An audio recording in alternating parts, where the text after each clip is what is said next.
Olá pessoal, bem-vindos a mais um Conexão Diálogo. E hoje nós queremos responder várias perguntas. Quem sou eu? De onde eu vim? Quem são meus pais, avós, bisavós? Qual é a minha árvore? Quais meus ancestrais? Essas e outras perguntas responderemos hoje com a nossa convidada especial, doutora Rogéria Ventura. Ela falará sobre Eva mitocondrial, Adão Y e outras novidades da ciência na área dela. Após a vinheta, teremos as respostas para todas essas perguntas. Informação, entretenimento, cultura, negócios, saúde, educação e fé. No ar, Conexão Diálogo com o Dr. Paulo de Tarso. Mais que um podcast, um debate sobre a vida. Oferecimento Wiki Telecom, a maior operadora de telecomunicações do Maranhão. Locadora Cargo, o veículo certo no lugar certo. E Instituto Brasileiro de Serviços Médicos, IBMED.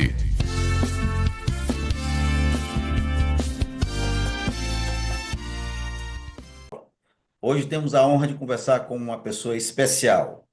Ela é graduada em Ciências Biológicas pela Universidade São Judas Tadeu, doutorada em Ciências pela USP, possui uma formação sólida em análise clínica, saúde estética e perícias forenses, sendo referência em sua área, além de atuar como professora universitária e orientadora em curso de pós-graduação. É autora e ministrante de formações especializadas em intercorrências estéticas e perícias judiciais. Hoje nós vamos conversar com a doutora Rogéria Ventura. E o tema da nossa entrevista é ancestralidade molecular humana. Doutora, seja bem-vinda ao Conexão Diálogo, suas considerações iniciais. Bom dia, doutor Paulo Baima. Bom dia a todos. Estamos aqui na conexão e queremos dizer hoje, falar, né, sobre a ancestralidade, e esse é um assunto que eu venho estudando desde lá do início do meu doutorado, com ciências moleculares, com análises de proximidades genéticas entre organismos, entre micro-organismos. Então, as técnicas estudadas lá nas ciências moleculares, a gente traz ao longo da nossa trajetória profissional para estudos em diversificados organismos, né? E hoje eu vou apresentar aqui os estudos, como têm sido feitos esses estudos de ancestralidade humana molecular e sobre falar, né, sobre o que essa ancestralidade nos indica quando nós vamos buscar a raiz mais profunda da ancestralidade. A gente tem hoje, aliás, né, os estudos já vêm de muitos anos sobre árvores genealógicas, sobre filogenia, heredogramas, proximidades genéticas. Há muitos anos isso vem sendo estudado, mas hoje a ancestralidade humana molecular, através desses estudos de correlação familiar, indicam que todos nós somos derivados de uma única mulher humana ancestral e um único homem humano, homem, né? Então tem que ser humano ancestral. Isso vai na contramão do que os estudos evolutivos mostravam há algumas décadas atrás. E hoje, até mesmo os evolucionistas aceitam essa teoria porque entendem que é uma teoria referenciada de forma científica, provada e através das nossas moléculas de DNA da humanidade toda. Então, é sobre isso que vou falar aqui, que vou trazer, vou contribuir como palestrante, né, lá da nossa sociedade da teoria do design inteligente. Venho estudando esse tópico e espero poder realmente contribuir aqui também com o público do programa, desse podcast. E muito obrigada mais uma vez pelo convite honroso, pela oportunidade em poder participar. Olá, pessoal. Vocês que estão assistindo esse podcast Conexão Diálogo, nós queremos pedir para vocês que estão gostando do conteúdo que é feito com muito profissionalismo, muita capacidade, se inscreva, dê o seu gostei ou não gostei e comente também. Isso é muito importante para nós. Depois que você fizer isso, continue assistindo o nosso conteúdo. Um grande abraço. Ok, nós que ficamos honrados desde já, mas nós vamos agradecer no final, depois dos seus conhecimentos passados. Agora, eu vou lhe fazer uma pergunta agora, a senhora vai começar a sua apresentação, e no final eu vou lhe perguntar de novo e deixar que as pessoas que estão nos vendo e ouvindo tirem suas próprias conclusões. A senhora quer me dizer que, com seus estudos, nós somos originários de um único casal humano? É isso que a senhora quer me dizer? Então, no final, eu vou lhe fazer essa pergunta novamente. Os estudos vão mostrar se nós somos originários, todos nós somos originários de um único casal humano, um homem e uma mulher. Doutora, a palavra é sua, a senhora pode começar a projetar os slides, fique à vontade. Eu só vou interromper se for pertinente, para não atrapalhar a apresentação, tá bom? Fique à vontade. Muito obrigada, doutor Paulo. Bom, eu já vou responder essa pergunta, se nós somos originários realmente, né, de um único casal humano, dizendo que sim. Agora, a gente vai entender como é que a ciência nos explica isso. Porque, inicialmente, se falou lá na década de... Essa teoria, ela veio sendo fortalecida mais ainda, né, de forma um pouco mais contundente, a partir da década de 80, então é bem recente, né, com os estudos de uma cientista que se chama Rebecca Cann.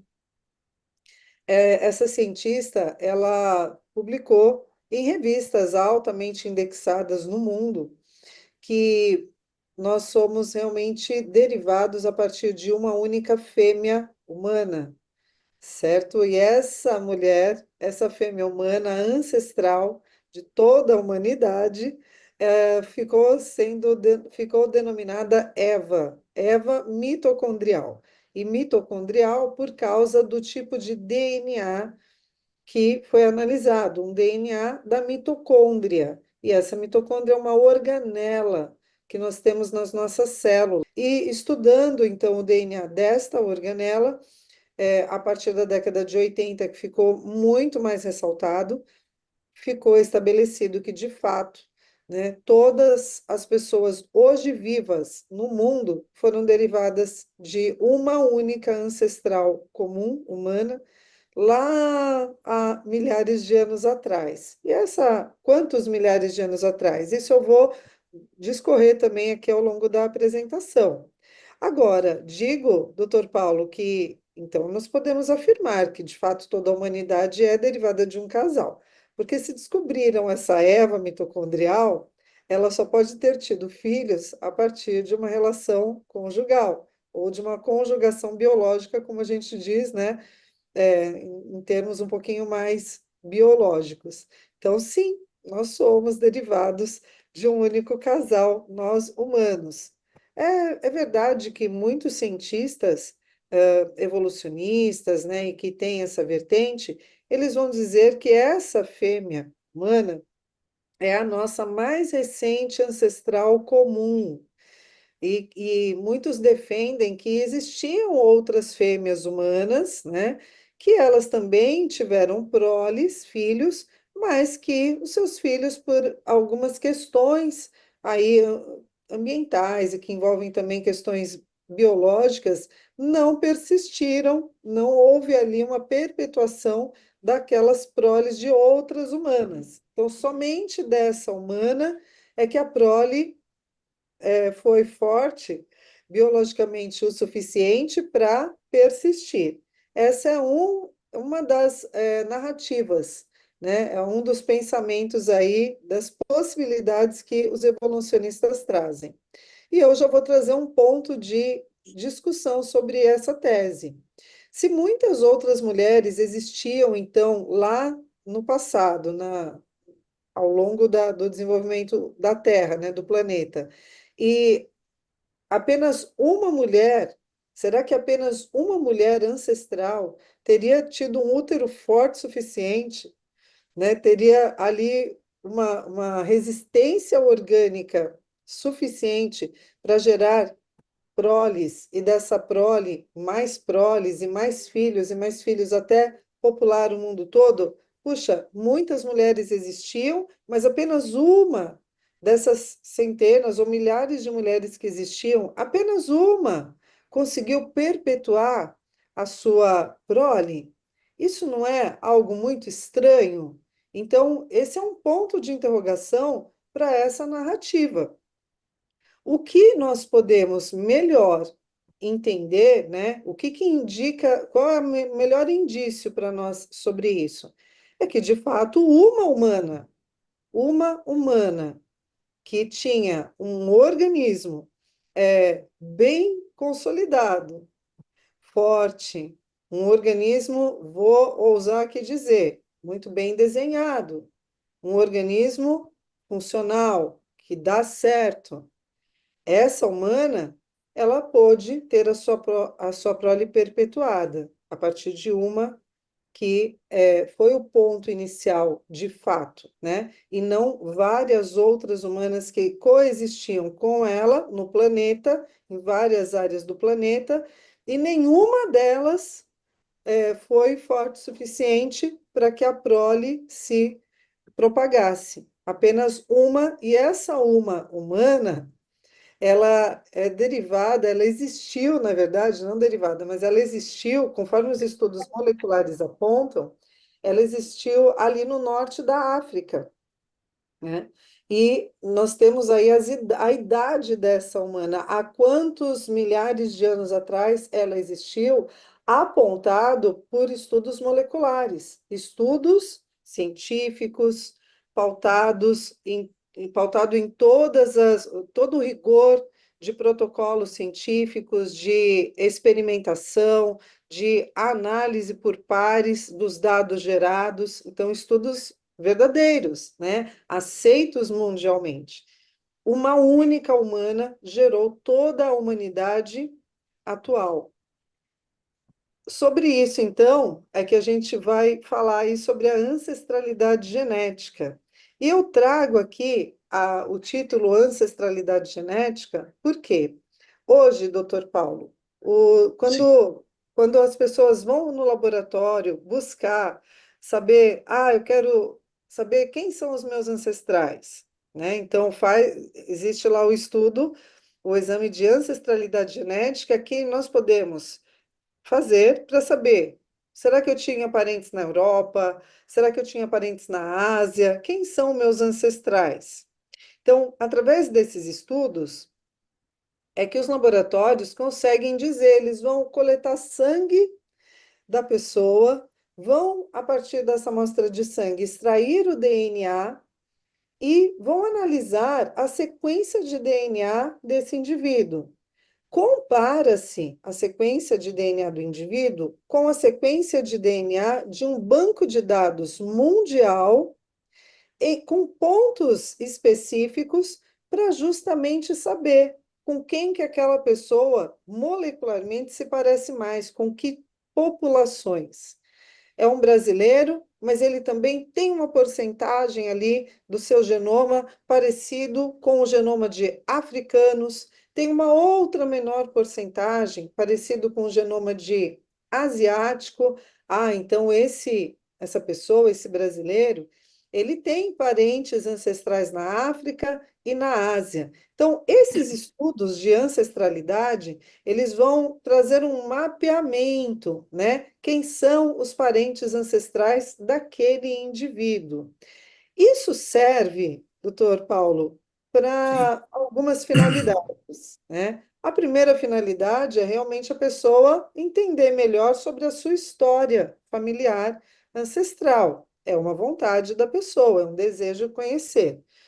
Mas o ponto culminante da importância desse estudo é fazer também um mapeamento sobre possíveis doenças genéticas que essa pessoa possa desenvolver. Então, porque existem populações, por exemplo, populações africanas, que têm uma maior tendência à suscetibilidade de determinadas doenças. Por exemplo, Sim. anemia falciforme, né? Então, a gente sabe que é um tipo de problema de um erro genético, uma mutação genética lá no gene da hemoglobina, que vai compor a hemácia, que é uma das células do sangue, né? Então, se a pessoa tem um defeito nesse gene, ela pode ter as hemácias em formato de foice. E essa hemácia em formato de foice não transporta bem o oxigênio. E isso vai derivar vários problemas de saúde nesse indivíduo, né? Como se trata de um problema genético, essa pessoa portadora da mutação, quando tiver os seus filhos, pode sim passar esse defeito genético dos seus cromossomos para a prole. Por isso, se torna uma doença, uma doença genética de uma determinada localidade ou de uma Sim, determinada população. Então, se sabe que os indivíduos africanos, por exemplo, né, alguns deles, têm isso que já vem de família, já é realmente uma herança genética. E, às vezes, a gente tem países aí com alto índice de miscigenação, como é o caso do Brasil. E aí a pessoa, o brasileiro, nosso irmão brasileiro aqui, né, pode querer fazer esse mapeamento para saber de eu sou ancestral de quem, e aí, indiretamente, já pode-se também mapear esses pontos de mutação no genoma que podem indicar um problema patológico hereditário futuro. E isso é um tipo de mapeamento, então, moderno, né, atual, que contribui bastante para prevenção de doenças, estabelecimento de doenças, e também já para um preparo desse indivíduo, né, a ter um estilo de vida que venha, retardar ao máximo possível o aparecimento dessas doenças prováveis, já que ele já tem aquela mutação no seu genoma. Então, esses estudos de ancestralidade, eles são bastante interessantes, mas eu vou trazer aqui não a parte das patologias hereditárias, mas a parte realmente da ancestralidade. Vamos supor que o indivíduo faça esse exame de ancestralidade por mera curiosidade de conhecer os seus ancestrais moleculares de outros continentes, né? E sim, aí eu quero dizer algo aqui. Todos os laboratórios no mundo, e vamos colocar aqui para os nossos, os laboratórios nacionais, eles realizam esses exames de ancestralidade considerando a nossa ancestral comum mais primitiva, que é justamente a Eva mitocondrial. Então, isso é tão seriamente, cientificamente estudado, que todos os laboratórios se baseiam, então, os estudos de ancestralidade têm como base, como primícia, que a ancestral comum humana de toda a população é essa fulana, né, que a própria ciência denominou como Eva mitocondrial. Então, veja como é um dado científico aceito e considerado e utilizado para o estudo da ancestralidade genética humana, a Eva mitocondrial, essa mulher ancestral de toda a humanidade. E aí eu trago aqui a análise do DNA, né, como uma ferramenta. Então, como que você chega a essas análises de ancestralidade molecular? Pela análise do DNA, essa ferramenta é essencial para compreender a ancestralidade humana.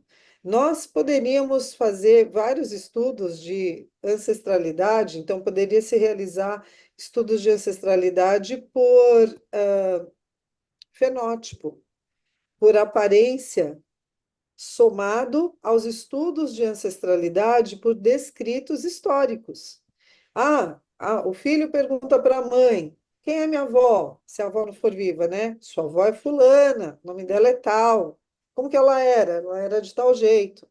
E quem era a mãe dela? Minha bisavó. Aí a família vai descrevendo. É fulana, viveu, nasceu no tal ano, em tal lugar. Mas e a mãe dela, a nossa tataravó? Então são descritos históricos, né? A gente pode investigar a nossa ancestralidade assim. É bem mais complicado porque achar aí as descrições históricas pregressas, né, de toda a família é difícil, mas é uma modalidade de estudo. E a outra modalidade é através da molécula de DNA. Então, por isso que eu coloco aqui. que a análise do DNA é uma ferramenta muito importante e assertiva para estudar a nossa ancestralidade, os nossos parentes lá no passado.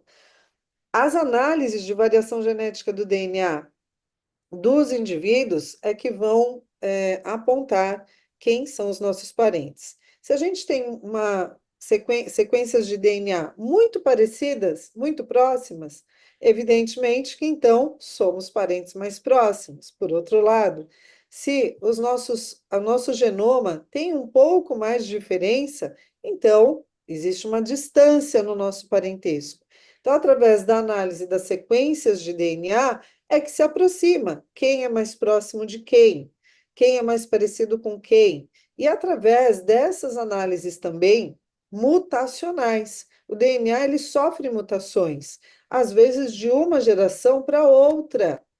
Como assim? Então, os filhos do Dr. Paulo, eles herdaram o DNA do Dr. Paulo e da sua esposa.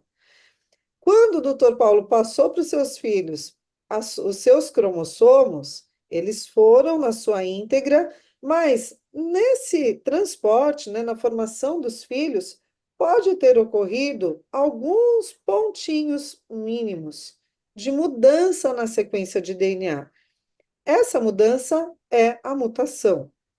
Então, o filho do doutor Paulo herdou o cromossomo do pai, mas olha, na formação desse filho houve uma troca de um nucleotídeo, que é o elemento que compõe o DNA. Bom, então o filho é muito parecido com o pai, mas ele já pode ter ali um ponto do seu genoma de divergência. Quando a gente Sim. estuda parentesco, né? Então, eu vou estudar, por exemplo, o meu genoma, vou comparar com o genoma do Dr. Paulo. Se eu olhar, eu não sei se a gente é parente, tem algum ponto de parentesco ancestral, mas os equipamentos, os hards e softwares que estão desenvolvidos hoje para esse tipo de análise, eles vão observar a minha sequência de DNA, observar a sequência do Dr. Paulo e eles vão comparar e dizer se há pontos comuns suficiente para dizer que nós temos lá no passado algum parentesco. E quando eu coloco mais pessoas, como a gente está vendo aqui nesse slide, né? Coloco várias pessoas e vou observar a sequência de DNA dessas várias pessoas. Esses programas computacionais, então, quando analisam essa molécula, vão dizer para nós, hoje, daqui desse grupinho que eu estou mostrando na tela, quem poderia ser mais parecido com quem. Então, por exemplo, eu tenho aqui um indivíduo que é da pele preta, né? Mais melanina. Ele tem traços de ancestralidade africana. Tem essa outra menina, morena, que está bem do ladinho dele, que pode ter um parentesco com ele. E já esse outro indivíduo aqui, esse senhor barbudo, né? De repente ele tem uma origem ancestral caucasiana europeia, cuja sequência de DNA se distancia bem mais desse indivíduo africano do que essa menina morena que está do lado dele, tem sequência de DNA mais parecida com a do africano. Então, analisando essas sequências de DNA, os programas conseguem nos vincular ou nos agrupar em ramos mais próximos ou em ramos mais distantes, assim indicando nossas proximidades, nosso parentesco molecular ou a distância que nós temos nas sequências de DNA. Contudo, doutor Paulo, todos os Sim. indivíduos, eles são agrupados quando se analisa essas moléculas, né? Existem, então, a árvore genealógica é desenhada, formam-se ali ramos separando grupos de famílias nos continentes, mas todos eles, a sequência de DNA aponta que eles vêm de um tronco comum, um único tronco comum, que é essa nossa ancestral humana comum, a Eva mitocondrial. O slide aqui, ele traz justamente essa escrita, né? Que através desses estudos, é realizada a reconstrução da história ancestral dos humanos, né? Determinando, inclusive, as suas origens geográficas passadas. E aí é isso, né? A molécula de DNA apontando para nós de onde viemos, quem é a nossa ancestral comum.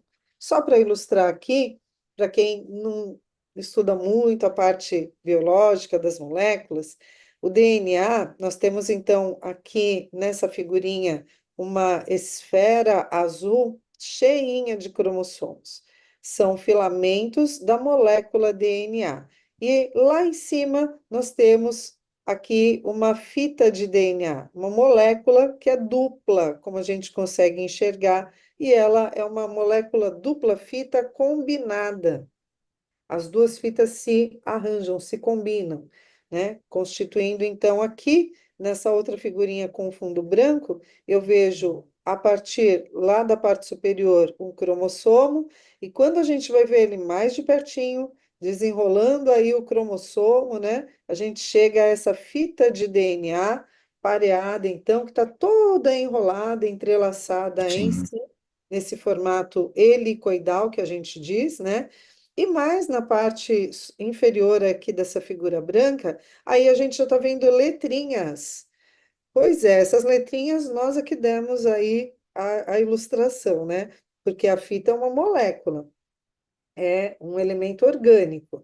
Mas essas letrinhas simbolizam os elementos, os elementos, as unidades que formam essa fita de DNA.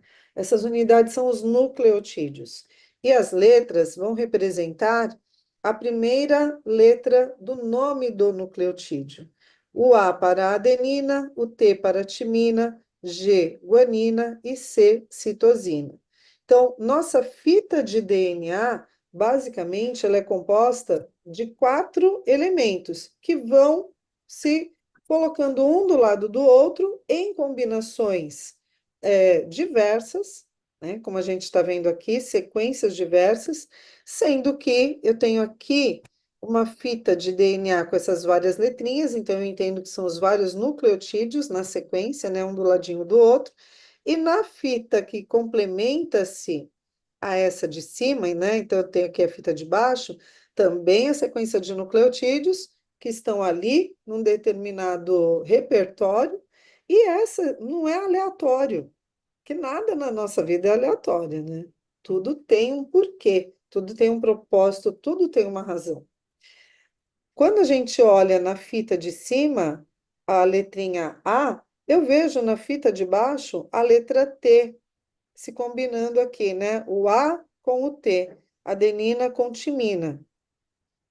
Aí eu vejo na fita de cima, de novo, aqui uma timina e na fita de baixo uma adenina. De novo, T com A. O G, a guanina, com o C, citosina. De novo, eu vejo aqui, ó, um C na fita de cima, combinando-se na fita de baixo com um G.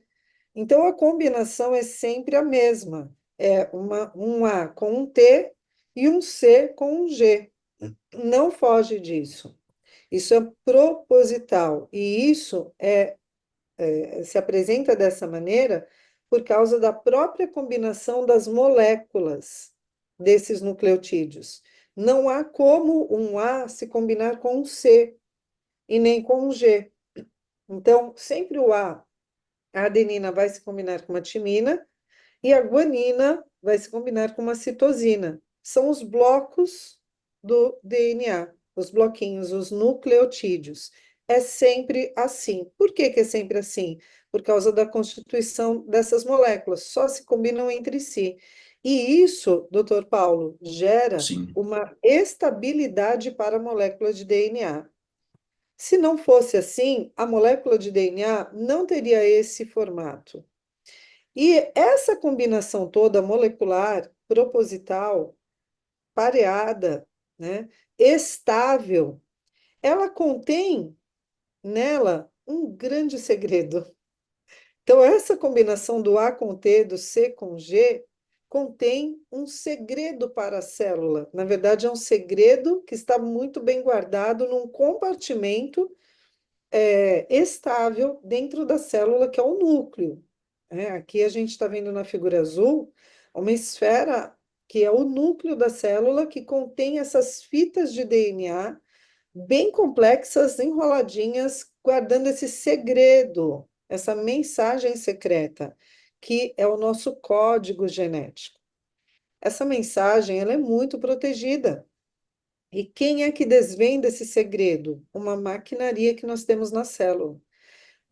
Tem lá dentro do núcleo enzimas que vão buscar a mensagem, o código secreto aqui, porque é necessário que a célula mantenha-se viva.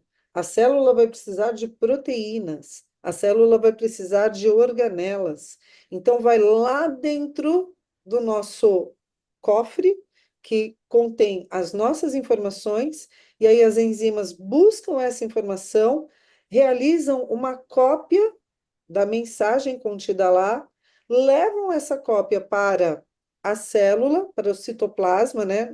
No caso, fora do núcleo, dentro do citoplasma, onde vai ser fabricada a molécula decodificada, a proteína. Aí essa molécula é funcional, vai gerar ali, em conjunto com todas as demais organelas, a manutenção da vida dessa célula. Então, nós temos um lugar secreto na célula, que é o núcleo, que contém o código genético no formato de molécula de DNA. Esse DNA precisa estar lá. Esse DNA vai ser lido por elementos específicos que vão formar uma cópia que vai para o citoplasma da célula para formar as moléculas adequadas para que essa célula se mantenha viva. Tudo isso é controlado de uma maneira muito precisa.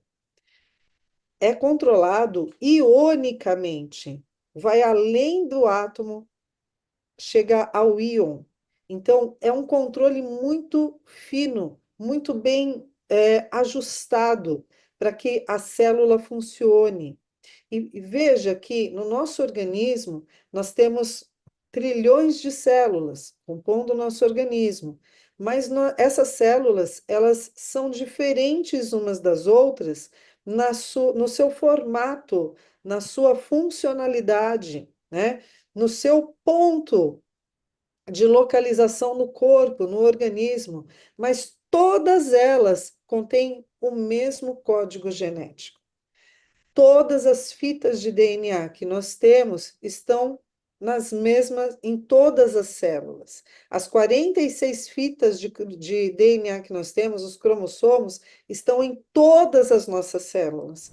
Só que para cada tipo de célula, para cada tipo de local no nosso organismo, essas células elas vão expressar as proteínas adequadas para aquele local. Embora ela tenha todo o conjunto, ela só expressa as proteínas necessárias para aquele ponto onde ela está.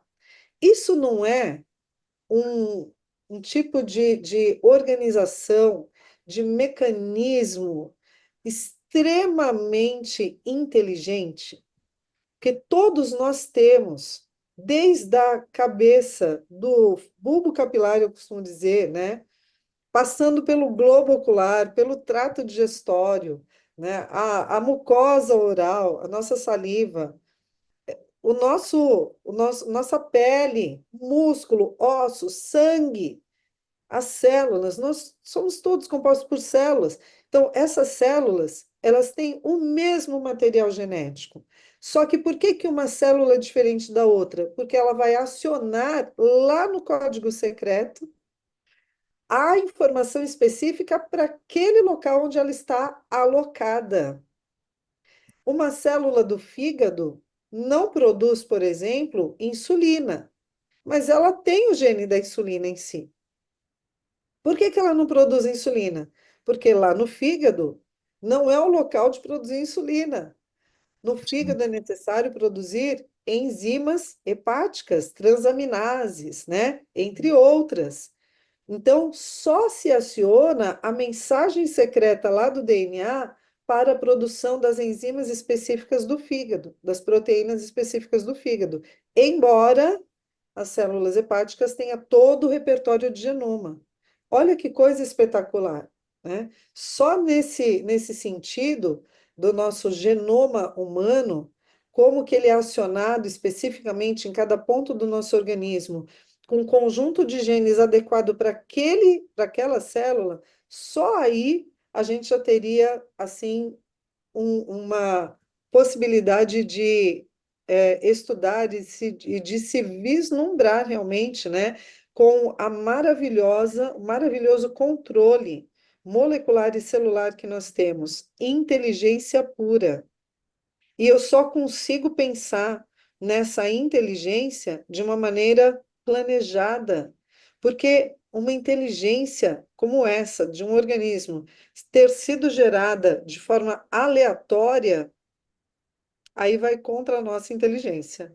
Não é Doutora, verdade? e isso só para contribuir, todas essas células, elas são originárias de duas únicas células, um espermatozoide e um óvulo, né, que se juntam, né, formam mórula, blástula, e a partir dessas células que a gente chama de praticamente as troncos, né, dá origem a nós temos 11 sistemas no corpo todo, e esses 11 sistemas são formados de células completamente diferentes com a mesma informação.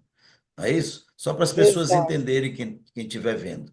Tudo a partir exatamente. de um espermatozoide e de um óvulo. Ou seja, qual a probabilidade dessas duas células originárias se encontrarem por acaso, assim, do nada?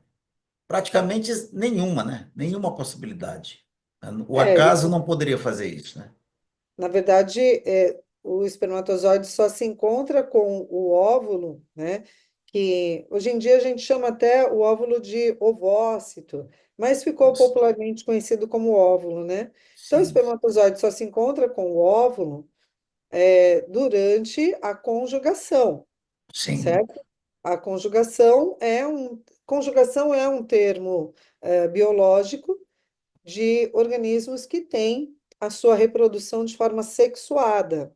sim, Então, há dois indivíduos da mesma espécie, eles vão copular e através dessa atividade da cópula é que o masculino emite o sêmen com a gente chama de ejaculato, né? O líquido sim, seminal que contém as suas células germinativas, então o sêmen, e esse ejaculato deve se apresentar junto às células reprodutivas da fêmea, ou em um local do corpo da fêmea, vamos falar aí da espécie humana, porque tem em vários formatos, né? Para espécies de animais, a cópula pode ser muito diferente, como por exemplo para peixes, né? Que não sim. existe a penetração do membro masculino no, na, no aparelho reprodutor feminino, no caso dos peixes. Mas vamos para o caso dos mamíferos, isso acontece assim. Então, com a penetração do membro masculino no aparelho genital reprodutor feminino, ocorre aí, então o ato sexual e o macho vai ejacular. Nesse ejaculato é que vai ter o líquido seminal com as células germinativas que vão alcançar, então, né, como está interno ao corpo da fêmea, ele vai alcançar a célula germinativa da fêmea que tenha ovulado, né? Então, a fêmea ovulou, tem lá o seu ovário, ovulou, liberou a sua célula, e esse Uhum. óvulo recebe o espermatozoide, semente masculina. Junta-se, então, o genoma da fêmea, do óvulo, com o genoma do macho, do espermatozoide, forma-se uma única célula que é justamente o zigoto. E aí esse zigoto, ele começa a sofrer as modificações celulares, Uhum. virando, como o doutor falou, a mórula, né, blástula, blastocisto e assim por diante, embrião, do embrião o feto e assim por diante. Então, esse é um fenômeno biológico extremamente complexo. Para que esse fenômeno biológico aconteça, né, conforme a teoria evolucionista, as células foram se formando, as moléculas foram se combinando, enfim, os seres foram se aprimorando até gerar esses seres complexos separadamente, cada um com a sua complexidade, cada um com a sua especificidade, e é realmente bastante difícil a gente entender racionalmente que um ser primitivo, uma célula primitiva, mesmo que ao longo de milhares de anos, com milhares de mutações adaptativas, tenha gerado complexidade. Se foi de uma célula única, com baixa complexidade, né? A gente vê que indivíduos de baixa complexidade, eles potencialmente não geram outros indivíduos com uma complexidade maior. Ao Sim. contrário, né? Eles perdem informação através dos fenômenos de mutação do seu conteúdo genético, e as mutações, 98% delas são deletérias. São mutações de piora do organismo e não mutações de melhorias desse organismo. Eu estou falando de mutação do DNA, eu não estou falando de adaptação de um organismo pronto, de um ambiente, de repente para um outro ambiente, aí ele gera pequenas adaptações. Um organismo primitivo, ele, para gerar células, né, para se desdobrar em outras células aperfeiçoadas, com adaptações melhoradas, a ponto de gerar estruturas complexas, isso nós não vemos. Não tem como você provar isso através de método científico, né? Ao passo que o contrário, sim, você prova por método científico. Ou seja, Indivíduo, doutora, nós só estamos piorando. sim, né? A genética mostra isso para nós. Doutor, pense no número crescente de tumores, de tipos de Sim, tumores, né, que são descobertos, que são revelados anualmente. O tumor é gerado a partir de uma mutação.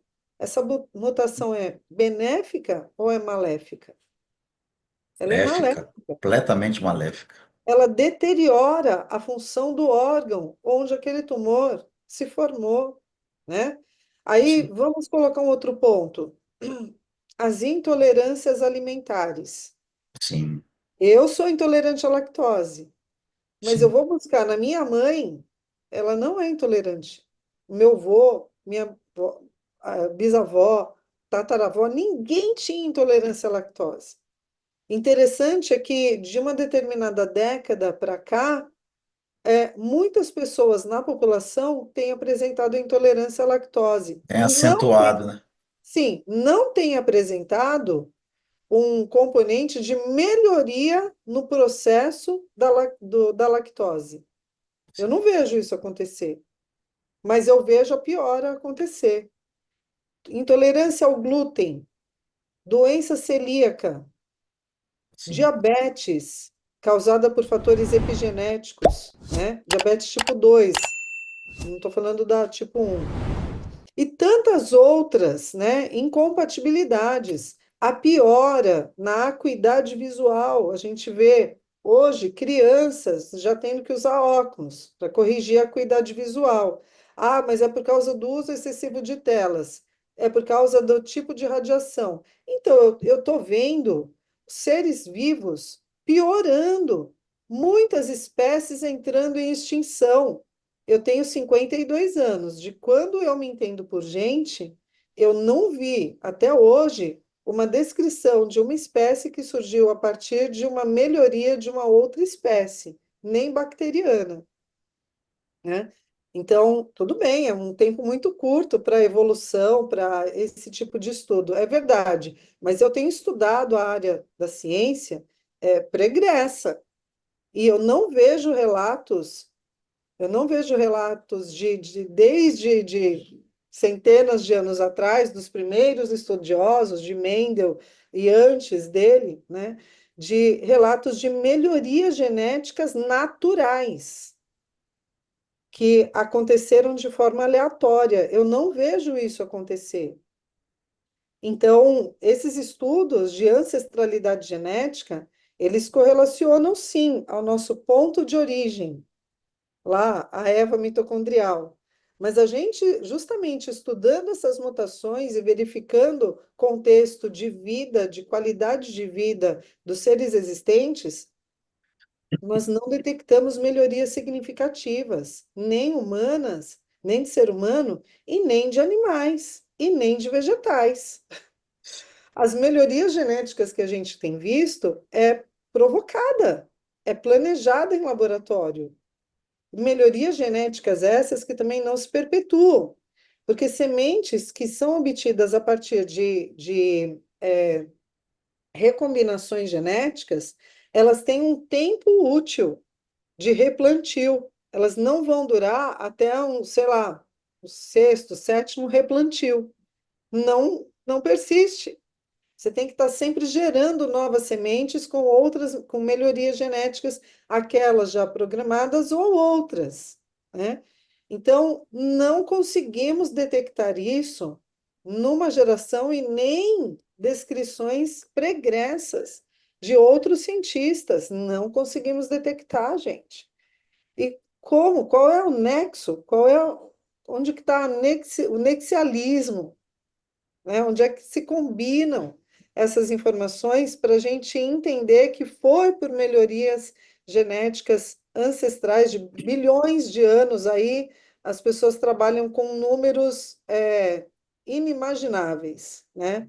Bilhões de anos atrás, milhões de anos atrás.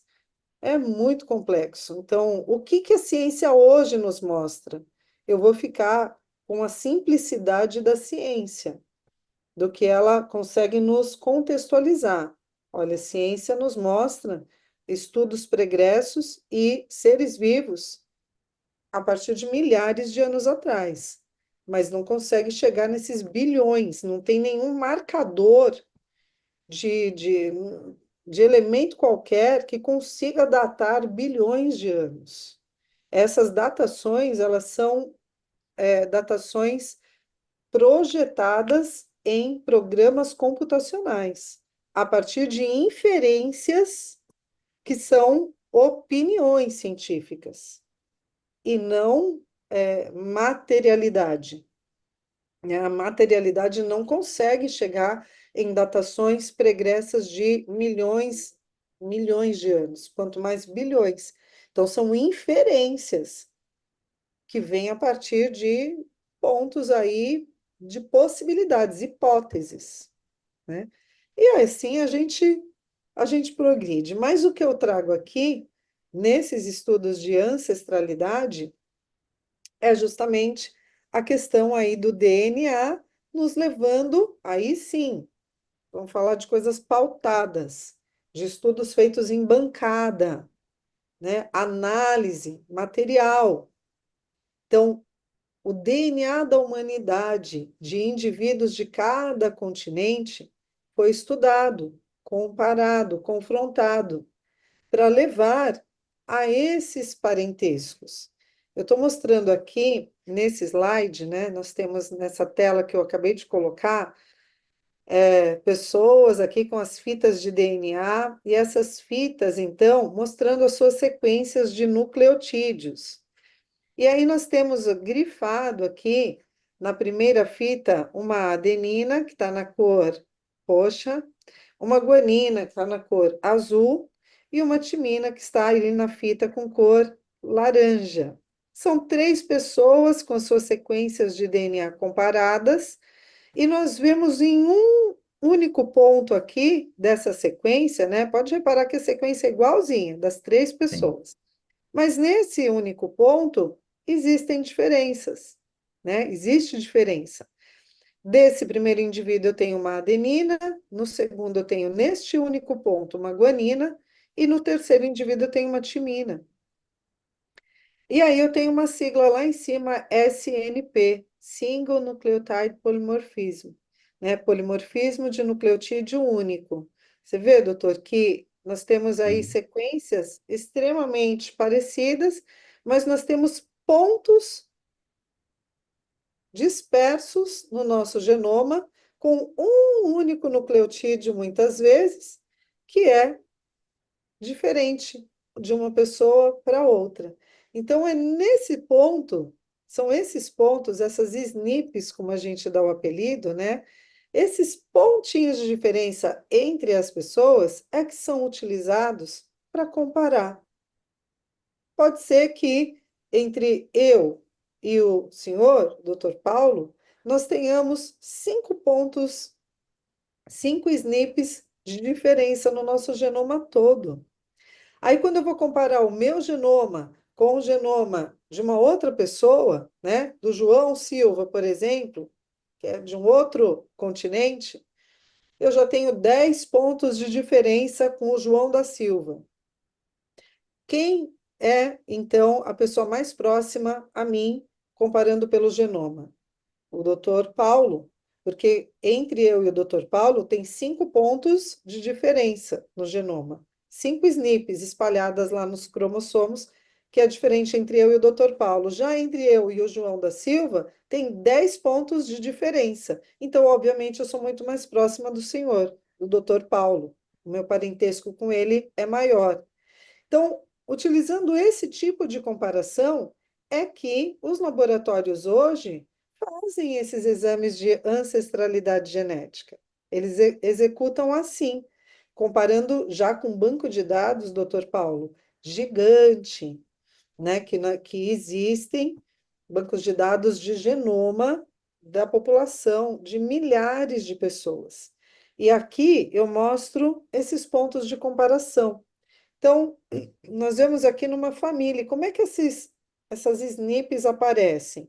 Como eu estava falando, às vezes na conjunção, né, na formação de um novo indivíduo, o pai transportou os cromossomos para o filho através da sua célula germinativa. Às vezes, um nucleotídeo, num único ponto, teve uma mutação ali quando formou o filho.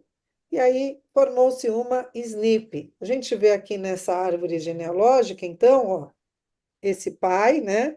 Aqui o Alberto com a Doris, eles se casaram, isso é o típico heredograma, né? A representação do heredograma, se casaram, e aqui na linha de baixo mostra que eles tiveram 3 filhos: o Richard, a Donna e o Aaron, né?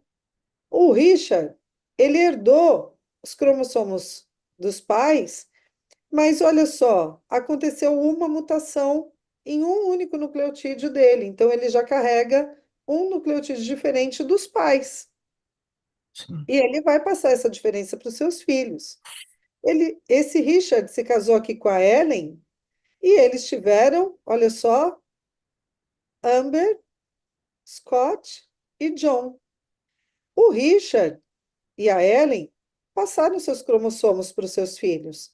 Quando formou-se aqui o John, teve uma mutação em um dos cromossomos que ele herdou dos pais, um único nucleotídeo que mudou. Então, ó, tem mais uma SNP aqui. Então, é assim que se formam essas diferenças entre as pessoas, né? É para explicar como é que se formam aí, de onde é que vem essa SNP, essa diferença de um único nucleotídeo entre uma pessoa e a outra. Um sonho, para se tornar realidade, exige muito mais do que a vontade do sonhador. É necessário ter coragem, sabedoria, determinação e, acima de tudo, ação. Há mais de uma década, a Wiki Telecom surgia como um grande sonho na mente do empresário Paulo de Tarso Baima Filho. E como mentes conectadas mudam o mundo, em 2010, esse grandioso projeto começava a se concretizar. Nascia a maior operadora de telecomunicações do Maranhão e uma das maiores do Brasil. Homologada pela Anatel, a Wiki Telecom possui mais de 35 mil quilômetros de rede backbone, com 100% fibra ótica, totalmente própria, abrangendo 9 estados e o Distrito Federal. Somos uma das operadoras que mais cresce no Norte e Nordeste. E para garantir nosso pioneirismo e excelência no mercado, investimos em uma infraestrutura de rede de última geração, através de implantação de Smart Cabines com a tecnologia DWDM em todas as nossas rotas, garantindo a máxima qualidade e segurança aos nossos clientes. A WIC Telecom possui atuação fortemente consolidada nos estados Maranhão, Pará, Piauí, Ceará e investe continuamente na expansão de sua rede para outros estados. Ao todo, levamos conectividade para mais de 400 cidades do Brasil, oferecendo um atendimento de excelência a clientes residenciais, empresariais, provedores de internet ISP e governamentais. A WIC oferece os serviços de internet banda larga, link dedicado, LAN to LAN, construção e manutenção de redes FTTH e Metro, telefonia fixa IP e soluções de data center, como armazenamento de dados em nuvem e hospedagem física de equipamentos dos clientes, utilizando toda a qualidade, segurança e infraestrutura dos nossos 2 data centers, sendo um deles considerado o maior data center do estado do Maranhão. Para garantir um atendimento de qualidade e excelência, investimos na capacitação e profissionalização dos nossos colaboradores. Nossas equipes de suporte e monitoramento estão à disposição dos nossos clientes para solucionar qualquer eventualidade. Para consolidar ainda mais nossa hegemonia, nossa rede foi construída em anel com total redundância, sendo 100% própria, ou seja, sem a necessidade de terceirização de transporte, além de oferecer segurança e proteção anti-DDoS. E para garantir a máxima eficiência em conectividade, estamos conectados aos principais IX nacionais e a 9 IX internacionais. E ainda com o objetivo de oferecer mais oportunidade de alcance aos nossos clientes, fazemos swap de rede com outras grandes operadoras do Brasil. Nossa principal meta é continuar avançando e conectando muito mais pessoas ao mundo, através das nossas soluções em conectividade. Por isso, investimos continuamente em novas tecnologias para garantir mais oportunidades e um futuro melhor para todos. WIC Telecom, construindo futuros através da conectividade.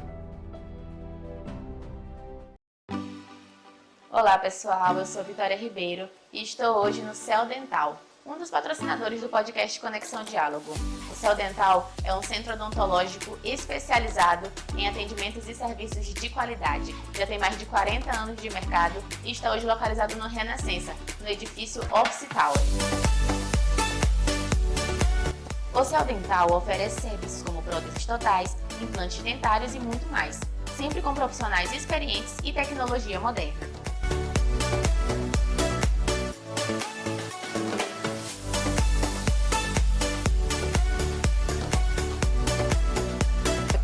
Quer agendar uma consulta ou fazer uma avaliação?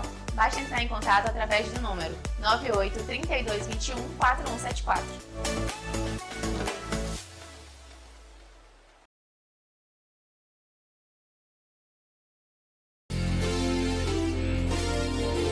Informação, entretenimento, cultura, negócios, saúde, educação e fé. Conexão Diálogo com o Dr. Paulo de Tarso. Mais que um podcast, um debate sobre a vida. Oferecimento WIC Telecom, a maior operadora de telecomunicações do Maranhão. Locadora Cargo, o veículo certo no lugar certo. E Instituto Brasileiro de Serviços Médicos, IBMED. Conexão Diálogo com o Dr. Paulo de Tarso. Voltamos aqui com nossos patrocinadores. WIC Telecom, a maior operadora de telecomunicações do Maranhão. Mais de 35 mil quilômetros de rede 100% fibra ótica. Presente nos estados Maranhão, Pará, Piauí e Ceará. A número 1 em fornecimento de internet empresarial, governamental e para provedores ISP. IBMED, Instituto Brasileiro de Serviços Médicos, instituto especializado na prestação de serviços médicos e hospitalares nas esferas pública e privada. Céu Dental, clínica odontológica especializada em atendimento e serviços de qualidade. Sorriso saudável com cuidado e excelência. Agende sua consulta, 3221-4174. CB2Go, a melhor cafeteria de São Luís, localizada no Renascença. Produtos de qualidade. A CB oferece uma grande variedade de opções, bebidas quentes e geladas, cafés especiais, cappuccinos, chocolates, frappés e vários acompanhamentos como salgado, pão de queijo, entre outros. Peças pelo iFood ou pelo WhatsApp 3210 1032. E aí, a partir desses estudos, né, desses estudos de mutações e de parentesco, então de proximidade, é que estes laboratórios que nós temos aqui, eu trouxe aqui um print de tela de um dos grandes laboratórios que nós temos. Por exemplo, ele está alocado aqui em São Paulo, mas atende o Brasil todo, né? Esse laboratório, então, ele faz esse estudo a partir do método científico que eu acabei de explicar. E aí ele está lá, ele oferece o estudo de ancestralidade, dizendo, desvende a história por trás do seu DNA. Olha aí que interessante, né? Explore as suas origens, descubra suas linhagens ancestrais, encontre parentes que compartilham DNA com você. Ou seja, vamos estudar aí as suas proximidades genéticas, né? Conheça os painéis de ancestralidade, origens, raízes ancestrais, não somente para saber, né, de quem são seus parentes mais próximos, mas de onde estão distribuídos os seus parentes, seus ancestrais. Encontre pessoas com quem você compartilha o DNA. E olha, eu estava falando, doutor Paulo, Hum, sobre a importância desse estudo também genético, né, para a questão das patologias, sim, certo? Então, patologias também, possíveis mutações que possam indicar um risco de uma patologia futura. Então, você estuda o seu genoma para isso também, né? Agora, é muito um outro ponto, quando a gente pensa em saúde humana, muito interessante para o estudo desse painel genômico, é encontrar, às vezes, pessoas que tenham compatibilidade até mesmo para a transferência de órgãos, para sim, transfusão sanguínea e também para transplante de órgãos. E não somente de órgãos, mas, por exemplo, de medula. Hoje, um dos grandes problemas de saúde, né, que se coloca aí, é o transplante de medula. Pessoas que são acometidas por leucemias, que precisam depletar a sua medula sanguínea, porque está com câncer, está com tumor, está produzindo células tumorais no sangue. Então, essas pessoas precisam fazer quimioterapia, aquelas deletérias mesmo, né? Ficar sem medula, mas elas precisam ter sangue. Então, elas vão viver recebendo bolsa de sangue? Não, elas precisam de um transplante de medula. E quem é a pessoa compatível? Às vezes essas pessoas têm muita dificuldade para encontrar alguém que tenha uma medula compatível. E através desses estudos também, né, de mapeamento do DNA, de ancestralidade, de quem é mais próximo molecularmente daquele indivíduo, pode-se também encontrar com maior facilidade possíveis doadores de medula. Então, os estudos de ancestralidade molecular, eles têm extremas utilidades na questão da saúde, né? E aí, vamos lá, continuando. Aqui ele fala sobre haplogrupos herdados de ancestrais milenares. Então, quem é a tua turma passada, né? Qual é o seu ramo mais próximo? Esse haplogrupo se refere a quem é o ramo familiar mais próximo ao seu. Será que é aqui mesmo, né, nas Américas? Será que é lá na Europa? Haplogrupos seriam os grupos próximos, né? E esses grupos próximos, eles vão se referir muito provavelmente e comumente a questões geográficas, né? Sua família é de que origem, de qual origem geográfica? E aí esses laboratórios eles vão trazer assim, ó, mapas. Eles mostram, né? Desculpa, aqui ele tem um exemplo de análise de ancestralidade genética desse indivíduo. Esse não há nenhum problema em trazer esse dado aqui, porque é apenas um exemplo, né? É um sim, sim. exemplo não real, é um exemplo de estudo de ancestralidade que está lá no próprio site do laboratório, tá? Então, por exemplo, Gabriel fez lá o seu estudo mapeado E ele encontrou 77% de similaridade do seu genoma com o de populações europeias. Ou seja, Sim, ele é 77% europeu na sua ancestralidade, né? E aí tem lá da Ibéria, Península Ibérica, Europa Ocidental. Então, esses estudos vão te mostrar seus ancestrais comuns, geograficamente falando. E aí vem também um mapa. Olha, tá aqui, né? Toda a descrição. Você tem 77% de ancestralidade europeia, com 40% da Ibéria, 11% da Europa Ocidental, Itália, e assim por diante, que é bastante curioso, né? E vai falando da história dos seus ancestrais. sim, sim. E quais temas são abordados nessa assessoria que você ganha quando estuda a sua ancestralidade? Esses vários temas que eu falei também de riscos de patologias. Agora, vamos chegar, então, estuda a ancestralidade e esse mesmo laboratório vai dizer, olha, esse estudo de ancestralidade, ele tem como premissa a o fundamento da sua mais antiga ancestral comum, que é a Eva mitocondrial. Então, os laboratórios estudam, mostram o seu painel de ancestralidade distribuída nos continentes e dizem: esses estudos são baseados nos estudos da Eva mitocondrial, da sequência de DNA que aponta a ancestral humana comum Eva mitocondrial. Olha que curioso. Mas, doutor Paulo, para a gente ir trazendo aí um fechamento também para essa nossa conversa, né? Sim, Não é só uma fêmea humana comum que os estudos de DNA apontaram.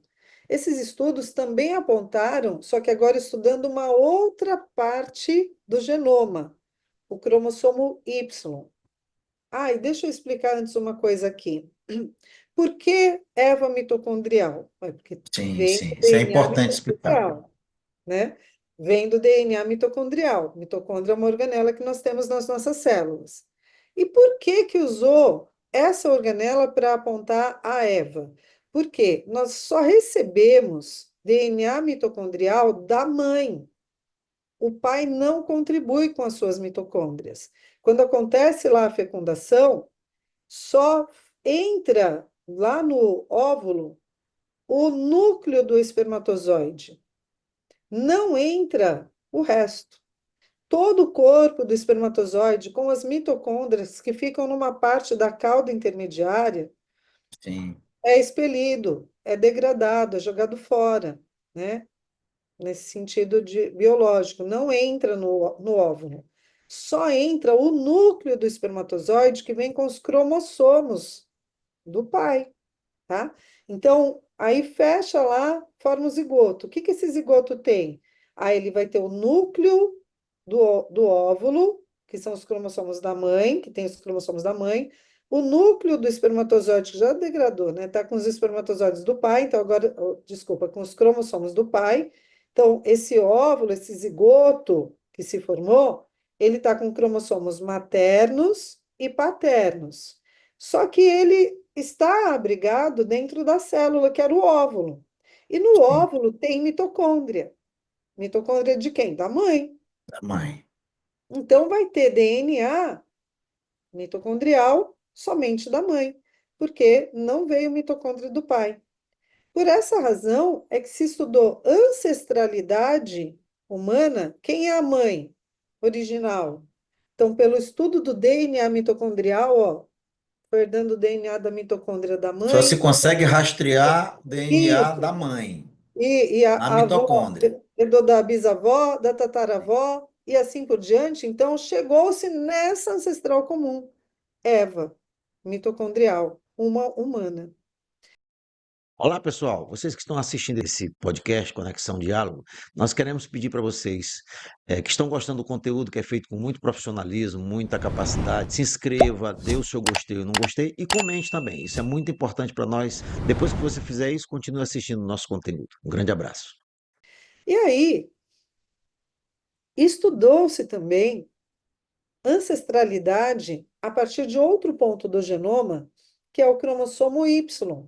Cromossomo Y, somente o homem tem. Então, no ato da fecundação, o espermatozoide é ele que vai determinar, né? Porque nós temos dois cromossomos sexuais, X e o Y. Sim. A mulher, a mulher, ela tem cromossomo X, só X. Lá no ovócito, então, no óvulo, vai ter os cromossomos da mãe, entre eles o cromossomo X, porque a mulher só tem cromossomo X. E quando vem o espermatozoide, ele traz os seus cromossomos. 22 cromossomos, mais o 23º, que é um cromossomo sexual. Ou é X ou é É Y. isso. Porque o homem tem os dois. O homem tem cromossomo X e Y. E a mulher? A mulher tem dois cromossomos sexuais também, só que os dois são X. Aí, quando o espermatozoide chega e fecunda, se ele trouxer um cromossomo X, junta com o X da mulher, vai dar XX, vai formar uma menina. Mulher só é cromossomo X.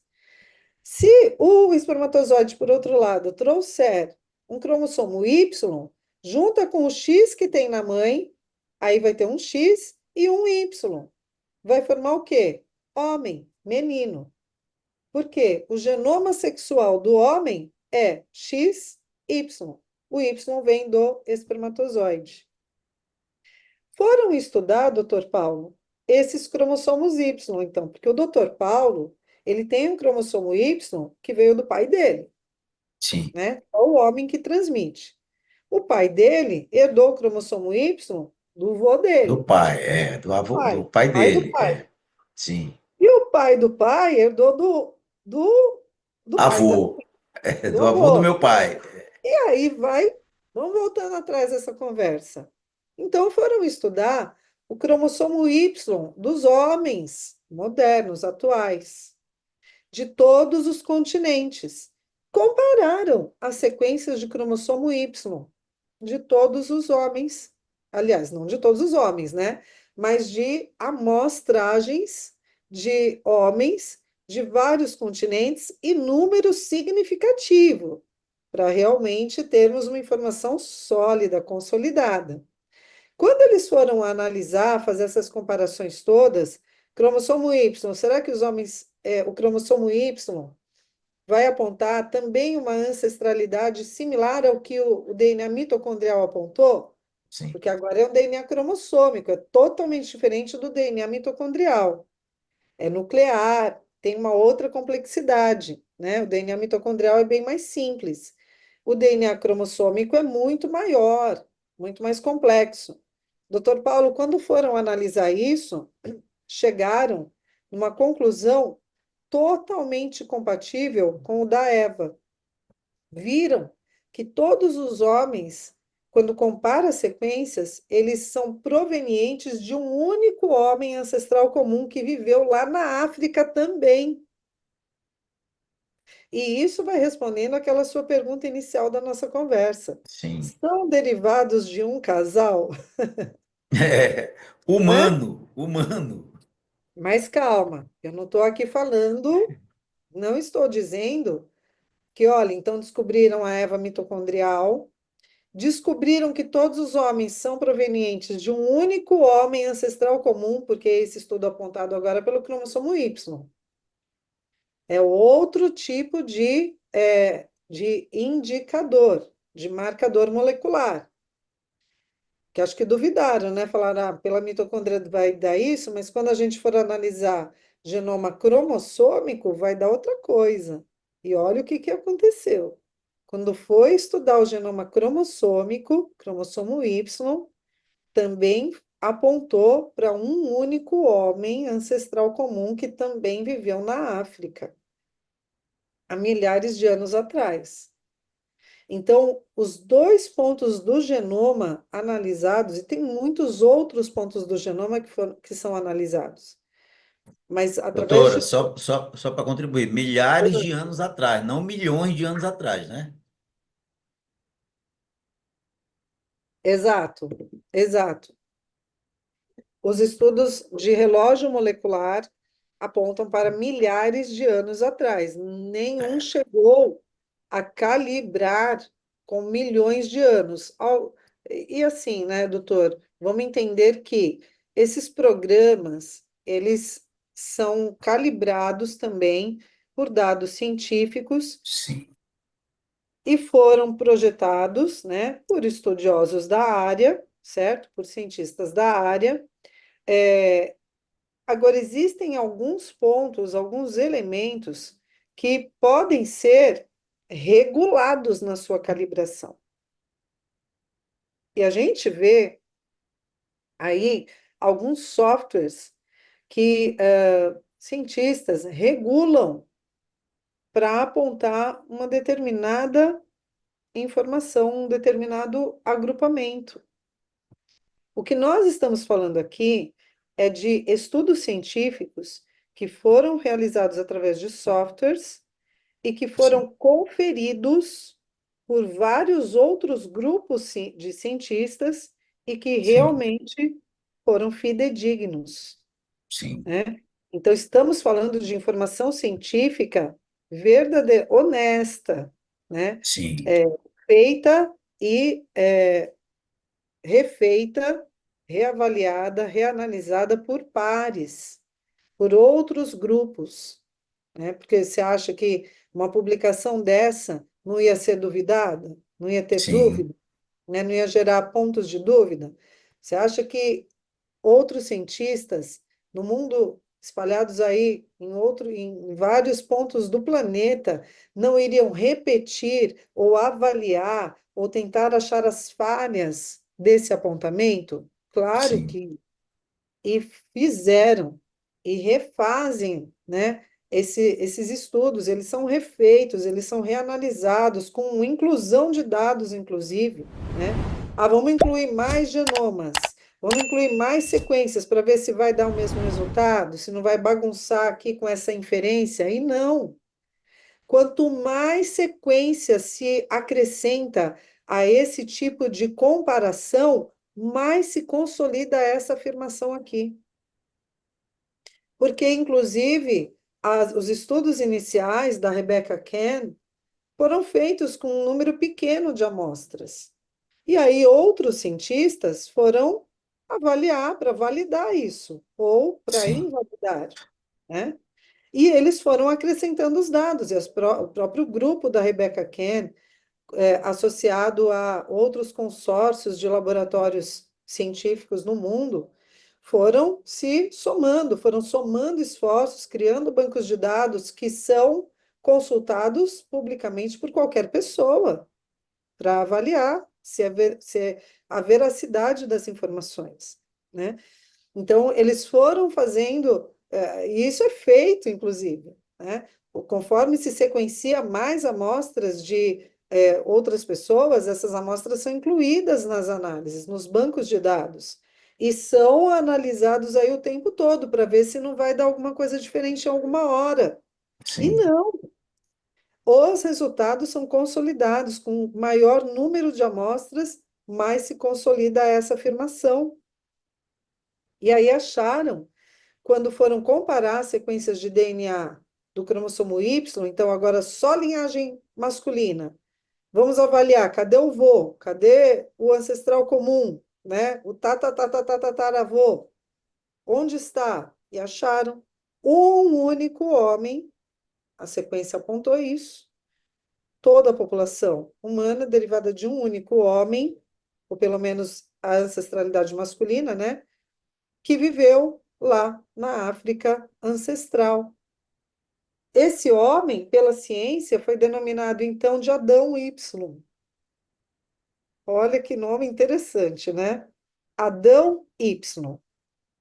Estudando então esses elementos, doutor, eles conseguiram, os estudos mostraram também aí, olha, os pontos de migração. Porque já que os estudos de Eva mitocondrial e de Adão Y apontam para o ancestral comum ali no norte da África, eles foram gerando filhos, que foram gerando filhos e assim por diante, e com o passar dos anos, esses filhos foram migrando para diferentes pontos do planeta. E aí nós temos esse perfil de migração. Então, ali, a partir do norte da África, né, grupos que migraram para a Europa, nessa área aqui amarelinha, e aí a gente vê as letras, né, desses grupos, que também podem ser chamados de haplogrupos. H, T, U, V, W, X, aí tem aqui o I, J, K, e aí tem as setas mais longínquas, que vão apontando ali da África, olha, para a Ásia, né? Ásia mais distante, da Ásia já aqui alcançando a América, e assim por diante. Então, esses grupos migratórios se distribuindo para as diferentes regiões do planeta, nos continentes, e até alcançando aqui a Oceania, né? Então, a explicação, e veja, essa explicação, ela não é uma explicação filosófica, hipóteses, não, isso é mostrado através dos estudos de sequência de DNA, que o perfil, o padrão de migração aconteceu assim, a partir da origem africana, né? E nós temos esses números aqui, ó, que vão indicar há quantos milhares de anos. Estudos iniciais indicaram que provavelmente, né, lá na África, então, quando que essa Eva mitocondrial, e será que a Eva mitocondrial foi esposa do Adão Y? Esse é um outro ponto, né? Porque os dados eles só mostram que existiu a Eva mitocondrial e que existiu o Adão Y. Os cientistas, eles não afirmam que a Eva mitocondrial era a esposa do Adão Y. Não afirmam isso. Eles Sim, afirmam que ela existiu e que ele existiu também. E que a partir desses dois, a população toda se originou. Quais são as nossas conclusões? Então, aí a gente deixa para cada um usar o seu cérebro, esse aplicativo tão maravilhoso que Deus nos deu, né? sim. O nosso encéfalo, para chegar às nossas conclusões, ou para, pelo menos, hipotetizar o que é a lógica, né? Mas, enfim, vou deixar esse ponto aí em questão para cada um pensar. O que nós temos aqui, então, ó, esses números vão indicar a possível data de migração. Então, Eva mitocondrial, Adão Y teriam existido lá na África há 130 ou 170 mil anos atrás. Não pondera milhões, tá? Aí, essa população que chegou na Europa teria sido há 40, 50 mil. Essas outras populações da Ásia Oriental, né, o Oriente Médio e o Oriente mais distante, 60, 70 mil. Aí as Américas seriam mais recentes, 12 mil, 15 mil. Da Oceania, 70 mil, e assim por diante. Esses estudos inicialmente mostraram isso, porém, e aqui também tem um mapinha, né? Isso tudo aqui está lá no site do laboratório, viu, doutor? Não é em site Sim, criacionista, não é em não, site do TDI, não, é no site sim, lá do laboratório que vende os testes de ancestralidade a partir de dados científicos, né? Aí mostra que até o nomezinho a Eva está lá na África, então as linhagens, ó, como é que foi o perfil de migração inicial, né, das suas proles. E aí eu quero vou chegar aqui, ó, nesse outro mapinha também, é um mapa bonito de ver, né? Também, sim. tá, é tirado lá, ó, Global Journey, né? A jornada global, como é que aconteceu esse padrão de distribuição, então, das populações ao longo do planeta, tá bom? Então, são dados que vão se confirmando. Aqui ele fala, ó, 200 mil anos atrás que a Eva viveu, mas tem outros estudos que vão mostrando, olha, essa Eva biológica, provavelmente ela não era bonita assim, não, né? Eu não sei quem era a Eva, mas não dá para saber, né? A Eva africana que eles falam, ou Eva ancestral, ou Eva mitocondrial, não sei, será que ela era bonita assim? Talvez fosse até mais bonita, né? Vai saber como é que ela era. E o Adão biológico também, ou Adão Y cromossômico, Aí eu não vou ler aqui todo o contexto, né? Sim, Mas sim. está aí sendo apresentado para quem está nos acompanhando, fazer seu print de tela e poder ler depois. E aí nós temos aqui o que as informações científicas trazem, né? Só que tem estudos, doutor Paulo, estudos posteriores que foram mostrando o relógio molecular com softwares, né, calibrados, estudando os perfis de mutação das SNPs e tudo mais. Teve alguns estudos que mostraram o seguinte dado, eu vou chegar já na parte final. Relógio de precisão molecular apontou que a Eva mitocondrial viveu há 6.000 anos atrás. Nova, né? Novíssima. Ó, isso aqui, estou mostrando Science, revista científica Science, Calibrating the Mitochondrial Clock, né? Então, a Science, ela é uma das revistas científicas mais respeitadas no mundo. Sim, É uma publicação antiga, mas nós temos publicações recentes que corroboram com esse dado, de que ela teria vivido há apenas, apenas 6.000 anos atrás, né? Então, nós temos refutações para esses dados, como sempre.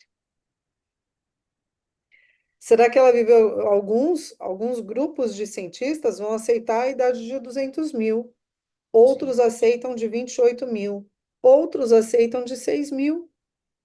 E como que eles aceitam ou recorrem, né, de, do que um acha, do que o outro acha? Todos eles vão defender as suas teses. E tem sim, relógio molecular, softwares, que apontam essas idades. Mas eu não quero aqui deixar nenhum ponto de dúvida sobre a veracidade também de relógios moleculares que apontam 6.000 anos. sim, Estudo de ciência de bancada, que aponta também 6.000 anos. Quem tem a razão? Aqui eu mostro um recorte, né, de um abstract de um abstract, resumo de artigo científico, tá lá, ó, de 5.000 a 10.000 anos, estudando pontos do genoma distribuídos no genoma todo. Então, além do estudo da Eva mitocondrial, DNA mitocondrial, cromossomo Y, estudos de outros pontos do genoma também apontam ancestralidade recente, comum, de 5 a 10.000 anos, né? E aí nós trazemos, então, o fechamento com esses recortes aqui, né, de artigos, tá? Esse daqui de 2012, ó, American Journal of Human Genetics, apontando também para essa ancestralidade recente. Olha só, Nature, 2013, analisando 6.515 exomos, são pontos, né, os exons, pontos sim, que vão refletir ali a expressão gênica também, avaliando, olha, revelam recente origem das proteínas variantes num ancestral comum, recente, não milhares, milhões. Nós, fazendo a busca aí por artigos, só com a Eva mitocondrial, a gente vai encontrar 92 artigos que são de revistas indexadas, respeitadas mundialmente. E quando se analisa, quem for fazer pesquisa sobre isso, vai encontrar, vai testificar dessa informação da ancestral comum mais recente e de idades prováveis também. Eu deixo aqui, ó, nossos estudos de árvores genealógicas, então, né, apontando para o nosso ancestral comum, e tem um cortezinho lá que fala assim, na árvore genealógica, será que pode cortar algum ramo, né, para deixar de fora algum parente? Não pode, né, gente? Todo mundo tem que ser incluído. Aqui nós temos alguns dos artigos pesquisados, algumas outras fontes de informação, e o meu muito obrigada mais uma vez por essa oportunidade em compartilhar a informação. Legal, legal. Doutora, antes da gente fazer nossas considerações finais, parece que tem um livro aí, né, um livro grosso, que fala de árvore genealógica, que fala de duas pessoas que formaram um casal, que esse casal originou toda a humanidade, que eles moravam num local preparado para eles, não é? Vamos deixar as pessoas buscarem esse livro. Não vamos responder não, né, doutora? Para que, para que gere curiosidade também, não é? Para as pessoas buscarem que É, livro é esse que fala que tinha um casal que encontrava o seu criador, que conversava com eles na viradinha do dia, não é? Vamos deixar as pessoas pesquisarem também, não vamos responder não, para eles chegarem às suas conclusões, não é? Quem está falando o que a senhora disse é a ciência, né? Todo mundo fala sobre a verdade da ciência, a verdade que precisa ser considerada é a ciência, porque a religião não diz verdade, só diz hipótese. Então vamos deixar as pessoas optarem pela verdade, sabendo que verdade e a religião, elas caminham juntas, sim. A ciência e a religião caminham juntos também, não é? Mas vamos nas nossas considerações finais. Muito, muito bacana. Essa sua palestra, muito, muito bacana, não é? É é o que. verdade.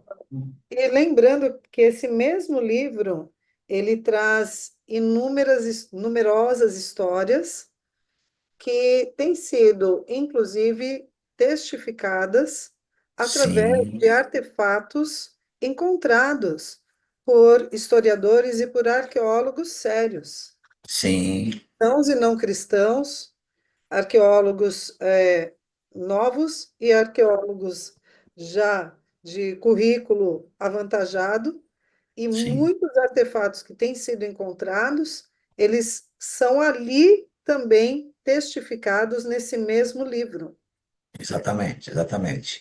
E outra que a ciência tem confirmado os relatos bíblicos, como a senhora está falando, por exemplo, as cidades, todas as locais que a Bíblia fala, ou eles já foram encontrados, ou estão sendo encontrados, ou estão buscando. A arqueologia está buscando para tentar desqualificar, mas cada vez que eles tentam desqualificar a Bíblia cristã, eles confirmam o que ela diz, né? Todas essas Exato. cidades, toda a genealogia, por exemplo, por que que a Bíblia se preocupa tanto em genealogia? Não é? Tanto no Antigo Testamento quanto no Novo Testamento tem genealogias. Então, mas por que que ela se preocuparia nisso, né? Para confirmar uma verdade? Para dizer que a pessoa tem origem, sim, ela não nasceu do nada, né? Mas, enfim, a ciência só tem confirmado o que a Bíblia diz, né? Muito Sem dúvida, bacana isso. inclusive, né, doutor? É raríssimo encontrar algum pesquisador, algum arqueólogo, antropólogo histórico, né, que estude aí as ciências sociais, de civilizações e tudo mais, que rejeite a existência de Jesus. Muitos deles Sim, se referem a Jesus histórico, e é uma questão de concordância em grande escala de que Jesus, que seja, como eles chamam, Jesus histórico, de fato existiu. Os historiadores não negam a existência de Jesus, a vida de Jesus na Terra, né, no planeta, exatamente no tempo em que a Bíblia descreve, na forma em que a Bíblia descreve, conforme os evangelhos relatam, né, a vida de Jesus. Então, os historiadores têm aí, nossa, não somente para quem for ler livros ou artigos científicos, mas tem programas populares como os da BBC, né? Não estou falando sim. de religião, estou falando de história, né? História, BBC, o History Channel, estou fazendo até propaganda deles agora aqui gratuita, né? Mas, enfim, esses programas que são mais populares, é só procurar sim. lá, digita lá, Jesus histórico. Vai ver historiadores não cristãos, arqueólogos, que estão ali. E eles atestam, de fato, por N evidências que Jesus existiu. esse mesmo Jesus que o livro preto descreve. E Ou a Bíblia seja, não é um nós livro estamos épico, né? Ele não fala, a Bíblia não fala somente de vitórias de um povo, né? Fala de lutas, derrotas, escravidão, uma série de coisas, né? Não seria um livro somente para contar a vitória de alguns. Os 11 apóstolos morreram porque falavam a verdade, eles preferiram morrer, não é? Porque se fosse uma mentira, eles negariam e vão tocar a vida. Quem era cobrador de imposto iria, quem era pescador iria retomar a vida, mas não. Eles morreram dizendo: eu vi ele morreu na cruz, eu vi ele ressurreto, e eu não posso negar isso, né? Então, exatamente. hoje, se a gente filmar alguma coisa, por exemplo, vão dizer: não, isso é inteligência artificial, e está tudo descredibilizado. Tudo que a gente fala, alguém vem para descredibilizar o que está se falando. Então, o mais certo é o relato de uma testemunha que morre dizendo que é verdade. E se for mentira, ele não morre, ele nega, realmente, eu não disse isso. Não é? Como Galileu Galilei que negou a heliocentricidade, não é? Ele disse: não, realmente não, negou mesmo, para não morrer, né? Depois a Igreja Católica disse: não, realmente a gente estava errado. Mas ele, para não morrer, ele negou o que ele tinha descoberto. Mas, enfim, doutora, quero lhe agradecer imensamente a sua disponibilidade de conversar conosco, de passar esse conhecimento tão bacana. Espero que estejamos juntos em outras oportunidades, né? Muito bacana. Vamos nos encontrar, se Deus permitir, lá no Congresso, no sexto Congresso lá em São Paulo, né? Acho que a senhora vai palestrar, né? Deve palestrar por enquanto. Provavelmente. Provavelmente, bacana. E estaremos lá em São Paulo e agradecer muito a sua participação, tá? Um grande abraço para a senhora, para o seu esposo, para a sua família. Volte, vamos voltar lá no Lençóis Maranhenses, né? Para conhecer. Vocês viram o pôr do sol lá? Nossa, Pronto. maravilhoso. Foi no primeiro dia de visita. Na Fiquei Lagoa, né? muito encantada mesmo, né, com aquela beleza natural toda, aquele projeto inteligente, né? Pois é. Ali, um lugar ímpar no mundo, né? Um Como lugar, aquelas, como aquelas lagoas conseguem ficar lá no meio de uma areia, né? sim, com certeza. Segundo eles dizem lá, né, algumas pesquisas, forma um musgo embaixo, né? E esse musgo, ele retém a água. Então, as pessoas banhando, por isso que muitas lagoas desaparecem. Remove esse musgo e a água infiltra e se transforma em areia movediça, né? Então, tem que ter cuidado, porque às vezes tem uma areia movediça lá, mas porque tem movimento na lagoa. E a cada dia que passa, elas vão chegando um pouquinho mais para lá. De lá para o mar, eu acho que são 60 quilômetros, se eu não estou enganado, de parque nacional, até o mar, né? Então, muito bacana, muito legal a senhora ter ido. Vamos voltar aqui, quem sabe, né, esse ano, ano que vem, vamos programar. Tá bom, Vamos sim, doutora? doutor. Minha gratidão pelo convite, foi uma honra e fico à disposição para outras contribuições. Muito obrigada. Muitíssimo obrigado, bom dia para a senhora. A gente se encontra. Deus abençoe a senhora. Grande abraço. Amém. Deus abençoe. A Wiki Telecom, maior operadora do Maranhão, com mais de 35 mil quilômetros de rede, oferece serviços com condições exclusivas para clientes empresariais e provedores ISP. A Wiki possui a tecnologia DWDM em toda a sua rede, possibilitando o fornecimento de velocidades acima de 100 GB em canais independentes com a menor latência, proteção anti-DDoS e redundância. Wiki Telecom, conectando os maiores provedores de norte a sul do Brasil. 98 99122 7918. Olá pessoal, eu sou Vitória Ribeiro e estou hoje no Céu Dental, um dos patrocinadores do podcast Conexão Diálogo.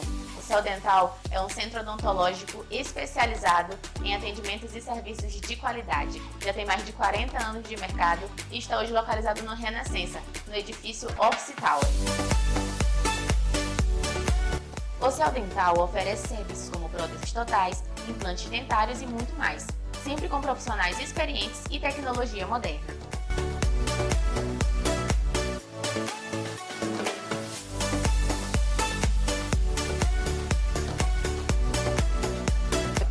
Quer agendar uma consulta consulta ou fazer uma avaliação, basta entrar em contato através do número 98 32 21 4174.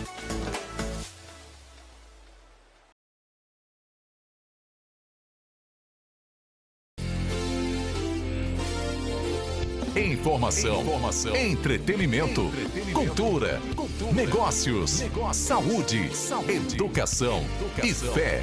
Conexão Diálogo com o Dr. Paulo de Tarso. Mais que um podcast, um debate sobre a vida. Oferecimento Wake Telecom, a maior operadora de telecomunicações do Maranhão. Locadora Cargo, o veículo certo no lugar certo. E Instituto Brasileiro de Serviços Médicos, IBMED. Conexão Diálogo com o Dr. Paulo de Tarso.